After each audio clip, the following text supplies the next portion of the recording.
Welcome to the channel, everybody. So I have bought myself a Canon Pro 2600 large format printer and I have buyer's remorse. At least it's feeling that way. Let me explain. So this video has a ton of information about how to get accurate prints from your monitor to your paper. So if you're only interested in that portion of the video, then use the chapters below to navigate to what's helpful for you. So this thing is big. On the side of the box, the packaged weight of this printer was 157 kilos. That's 2 of me. I think just the printer alone, before we put all of the internal gubbins in, must be 80 kilos, must be.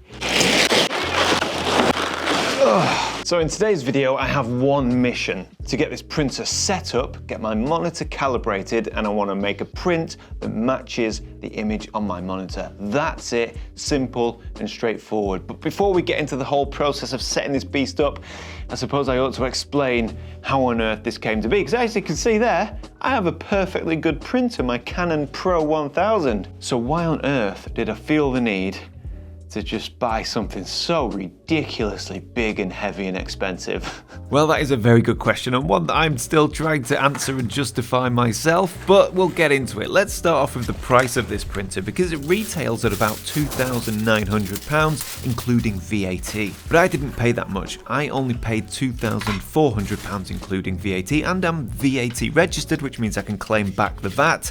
So really, it cost me £2,000. Now you might think that I'm special because I'm a YouTuber and I got a great deal, and well, I'll be honest with you, I thought that too, because it was actually PhotoSpeed who emailed me asking if I wanted this great deal on a printer, so I thought they were just doing me a favour because, you know, I'm so big and famous here on YouTube. Yeah, no, I'm not really. But actually, it turns out that's not the case. The reason I got a good deal is because I currently own a Canon printer, and Canon have a kind of a cashback thing going on, whereas if you own a Canon printer, you can send them the serial number, and then they'll essentially give you a discount if you upgrade. Now that email came from PhotoSpeed during a time when I was obviously in a good mood and feeling inspired, and yeah, let's invest in myself and invest in my photography. So yeah, I went ahead and bought the printer, and now I have this absolute mammoth of a thing to deal with, which we'll get into more in this video. Saying all that, upgrading from the Canon Pro 1000 is not completely without reason. Well, it all started about 4 months ago when I updated the firmware of my Canon Pro 1000. That firmware allowed the printer to print much longer prints, up to 1.2 meters. Well, that means you can put a roll in. Apart from, the Canon Pro 1000 was never designed to take a roll. So if you put sheets of paper that big into that printer, even though technically it will print it, it made an absolute hash of it. The paper was striking the print heads, the edges of the paper was catchy. It just didn't work. I probably got about 1 in 7 hit rate, something like that. It was a disaster. Now the Pro 1000 prints beautifully from sheet paper up to A2, which is a good size, but I want to do big panels, big statement pieces. And I thought the firmware update was the answer. It's not the answer. All that is the answer to is a flipping headache. Now this new line of Canon large format printers, they're supposed to be really fast and easy to print from. And I guess we'll find out in this video. I'm hoping for a faff-free printing experience. But yeah, I won't get my hopes up just yet. Now, of course, I do photography full-time. It's my living, it's a business, and I want to sell more prints. I've dabbled in selling prints in the past, but now, in 2025, I want to dive in. And that is another reason why I made such a big investment in such a big printer. So if you are interested in a large print for your home or your office, then definitely watch this space. However, at the end of this video, I'm actually going to be giving away the print that I made. So make sure you stick around to find out how to be in a chance with winning that. So now that the stand is set up, all I've got to do is physically lift the printer onto the stand, and for that I'm going to use some cardboard boxes and the help of my beautiful wife. Now this technique is quite simple. We inch the printer up 1 box at a time until it's at a much easier height to lift, and then we wrestle the printer up onto the stand. Seriously guys, the weight of this thing is no joke. Still taking the weight. Oh, I'm in.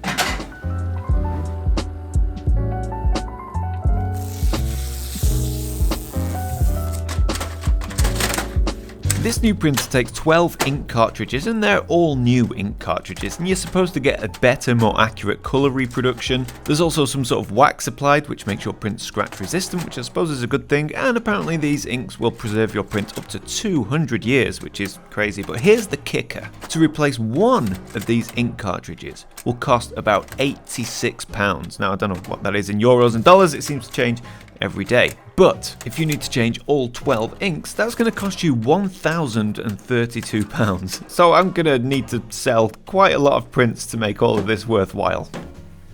So this is the print head, and it's so easy to load into the printer, which is great because if anything goes wrong with the printer, it's likely to be that print head, which means replacing it is child's play. So here is a side-by-side comparison of the old printer versus the new printer. It is massive, but it does mean I can make prints 24 inches wide by, well, actually I don't know if there is a maximum length. I'll look into that, but yeah, pretty big panos. Right, so the printer is in position, and now we're going to load a roll of paper, and that's exciting because that's the whole reason I bought this printer, is to be able to print from a roll for those mega statement pieces, those big prints. So, I'm assuming it's fairly straightforward. There we go. Alright, so here we have a roll of NST Bright White by Photospeed, same company that sold me the printer. This should be a nice matte paper, a bit of a textured matte paper. And hopefully we should see the quality of that matte paper when we make our prints. Now I have to say, everything so far has been so easy, from loading the print head, loading the inks, and even loading this paper. I had no problems whatsoever. And that was my biggest worry with this printer, that it would be overcomplicated. But it really isn't. USB 2 cable in the back. Alright, she's plugged in. I think everything's in place, and I think I've removed all of the packaging, so see what happens. Canon would appreciate your cooperation in allowing the printer to send anonymous usage information to Canon. Yeah, no, I don't think so. How do we disagree to that? To provide services related to the printer, blah, blah, blah, blah, blah, Canon requests that the information related to your Canon products be sent to Canon. No, I don't want Canon getting on my... No! How do I disagree to this? Right, no. Do not agree. I hate this. I just want to click file print and get a print. That's all I want. But Canon's threatening me with taking away all of these services, which I've never heard of. Some cloud stuff and some Pixma, Maxify. I don't know, a bunch of services that Canon offer. They say, no, you're not having these unless you agree to such and such.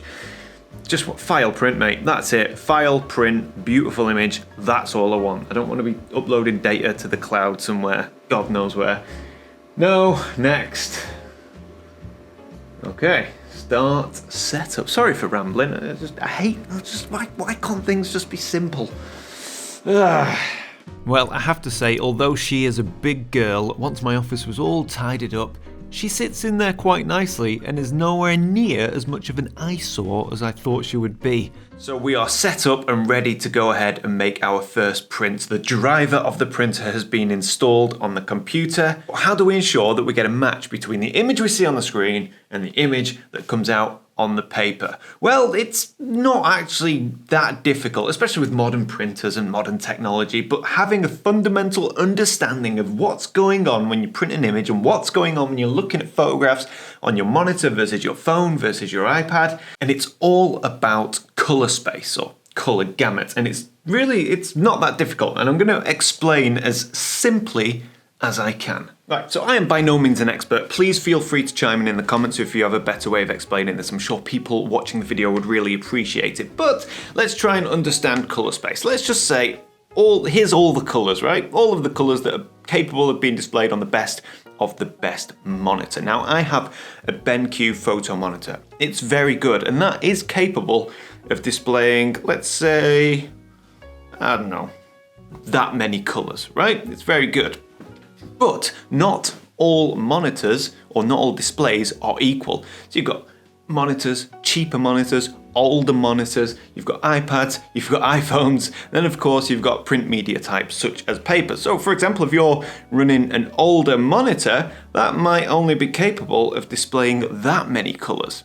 But maybe you've got your iPhone, which is capable of displaying this many colors. And let's just say you're printing on a nice glossy paper. Well, that might be capable of displaying this many colors. And let's say you're printing on a nice matte paper. Well, that might only be capable of displaying this many colors. These are by no means accurate, purely just for illustration purposes, obviously. But I'm just trying to help you get an understanding of how things work. So what happens if your monitor is displaying this many colors, yet your media type, your paper, is only capable of displaying this many colors?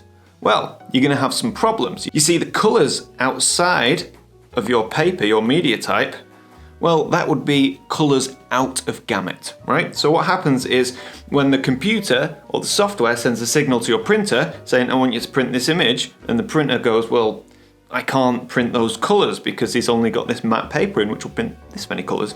It's going to shift those colors that are out of gamut, so these colors, it's going to shift them into gamut, which means it's going to alter the colors as best as it can in order to give you a representation of your image on paper. And that is where problems occur. So in order to get an accurate print from the monitor to the paper, you need to make sure that your working color space, such as this, is as closely matched to the color space of your paper, the colors that your paper is capable of printing.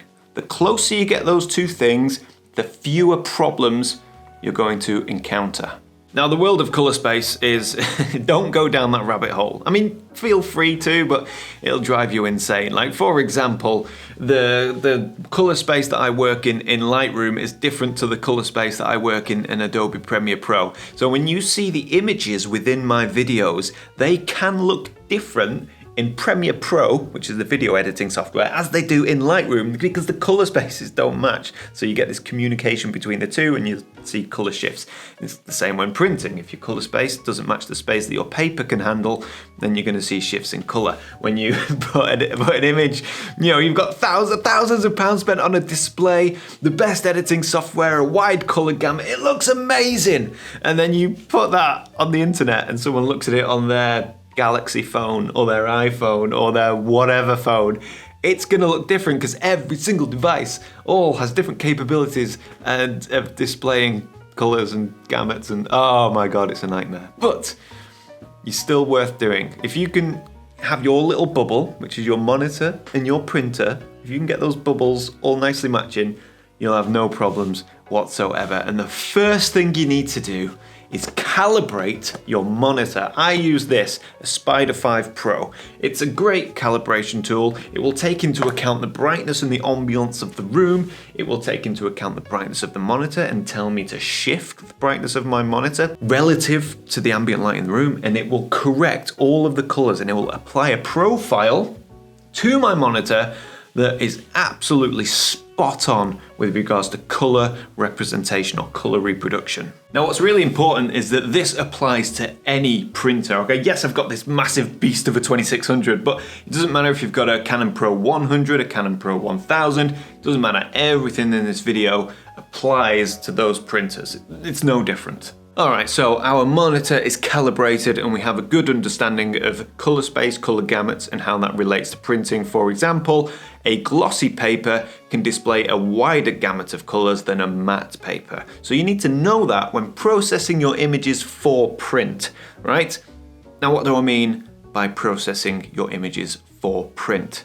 Well, I will tell you, but first I need to thank the sponsor of this video, which is Squarespace. Now, Squarespace is an all-in-one website building platform, which means if you have no idea how to build a website, you don't know how to code one, you haven't got a clue, well, Squarespace is the place to go. It's nice and easy. They have a simple drag and drop system whereby you can build your own professional looking website which does everything you would expect of a modern day website, from an online gallery, obviously, let's say an online store because you might want to sell your own prints, that kind of thing. They have a members area where you can create your own community, you can register your own domain, there's even AI to help generate text and design for your website. So if you want to give that a go to squarespace.com/Heaton and you'll get a free try. And if you like that free try, use the offer code Heaton for 10% off your first purchase. Right, processing images for print. 2 words, soft proofing.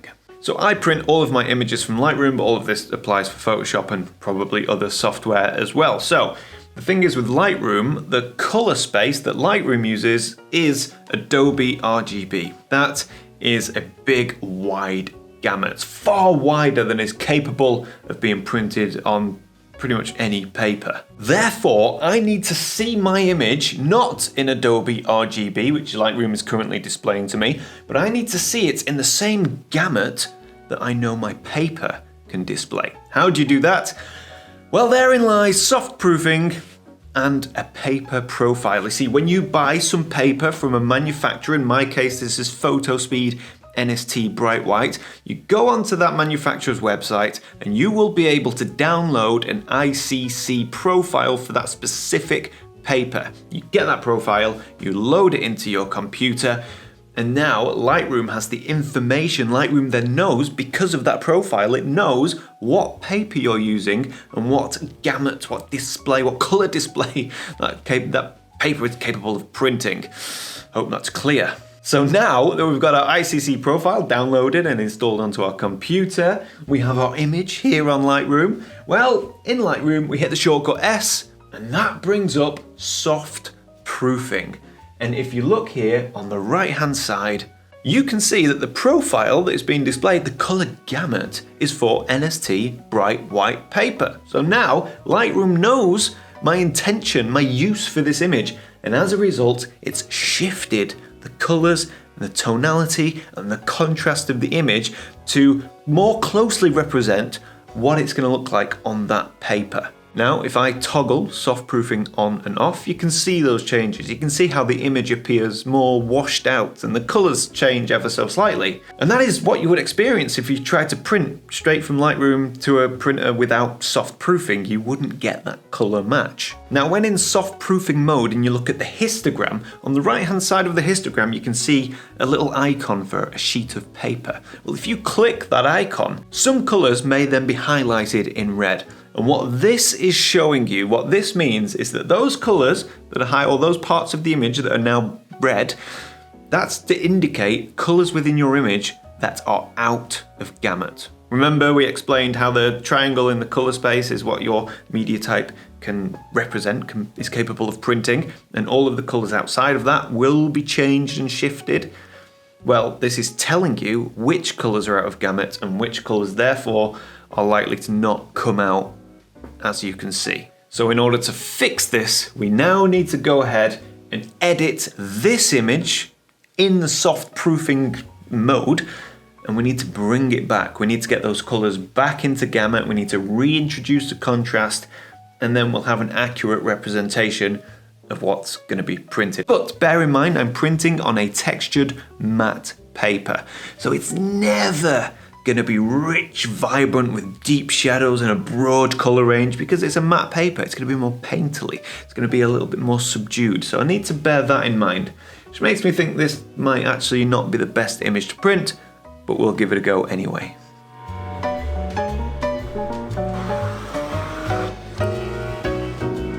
So after making a few tweaks and a couple of test prints, it really wasn't that difficult to get this image to match my screen. I would say fairly closely, almost, well, incredibly accurately actually for my eyes. But that's soft proofing. And really, it's no substitute for hard proofing. Now, whilst the goal is to get your image, your print to match your screen perfectly, it's actually not the most important thing. The most important thing, well, is to get a good print, a print that you're happy with. And I'm not sure that this image is the best for this paper. I think the image is a bit too contrasty, it's a bit too saturated, so I could do with a different paper than a textured matte. So I'm going to print a different image, and this time I'm obviously going to soft proof it just as I did before, But more importantly, I'm going to hard proof it. Now, what's the difference between hard proofing and soft proofing? Well, soft proofing is all done on a screen. Hard proofing basically means printing out the same image several times with slightly different editing tweaks between each image, and then what you'll have there is a contact sheet. You look at them, you pick the one that you're most happy with, which one makes the best print, because I mean we've pretty much already established that the monitor and the paper matches quite well, but that still doesn't mean that the monitor is the image on the monitor is therefore going to make a good print. Like, it's a bit subjective and complicated, but you know, the contrast might be quite low on the monitor and it matches the print perfectly, but actually the print needs more contrast to make a few things pop. I don't know if this is making sense. I feel like we might be getting a bit lost in the ether at the minute. But anyway, essentially I'm going to make, I don't know, 5 or 6 edits to one image, print them all off, pick the best one, then we save that as our main print file. So here is my master image. This has not been edited for print, and all I'm going to do is effectively duplicate this image 5 times and make slightly different edits to each image. A bit of contrast on this one, a bit of brightness on this one, a bit of saturation on that one. So I've got 5 similar but different images. And by the way, if you're still watching this video, well done. Now, one thing that's really important here is that I go in and I number each one of these images so that when I print my contact sheet, I know which is which. Therefore, I can pick the best one for the mega print. So now we have 5 copies of the same image, but each one with a slightly different edit, allowing me to choose the best version when I see it in the hard copy, so on the paper. And now it's just a case of printing, making sure that my media type is a fine art textured paper, because if it's anything else, like a gloss or a plain paper, this can also play havoc with colours.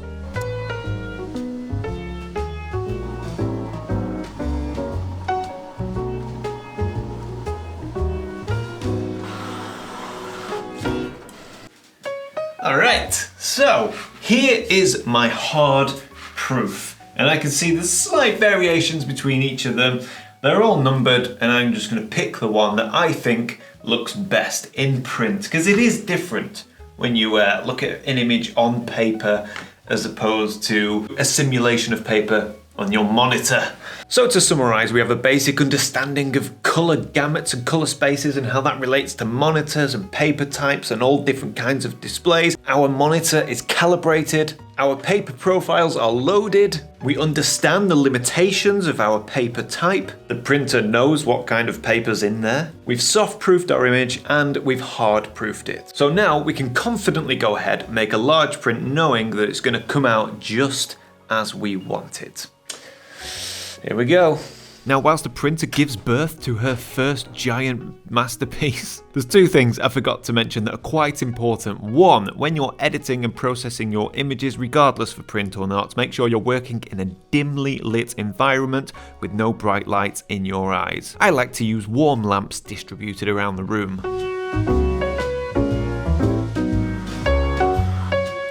And secondly, when you are viewing your print, do so under natural daylight, whether that's a daylight balanced light or an open window, a conservatory, or even out in your back garden.